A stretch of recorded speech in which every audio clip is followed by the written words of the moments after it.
माँ का भी सपना अभी तक पूरा नहीं हुआ। करेंगे पूरा बिल्कुल करूंगा। 100%। बिल्कुल 100%। 200%। हाय फ्रेंड्स, आई होप बढ़िया होंगे। वीडियो देख करके आप लोगों को कुछ समझ में आएंगे, और अगर नहीं समझ में आया तो प्लीज़ मेरे वीडियो का लास्ट तक बने रहें। पूरी डिटेल से समझाते हैं। पवन भैया दूसरी शादी करने वाले हैं भाई।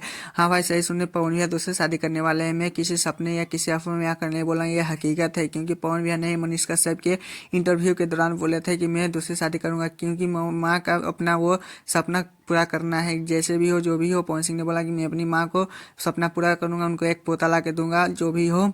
और क्या ही बोल सकते हैं। उसके बाद आपको तो पता ही है कि ज्योति सिंह और पवन सिंह का तलाक का मैटर, तो ये दोनों तो आप ही शादी करने वाला नहीं है, वापस एकजुट होने वाले नहीं है। तो पवन भी सपना पूरा का हो तभी हो पाएगा जब तो पवन भैया दूसरा शादी करेंगे।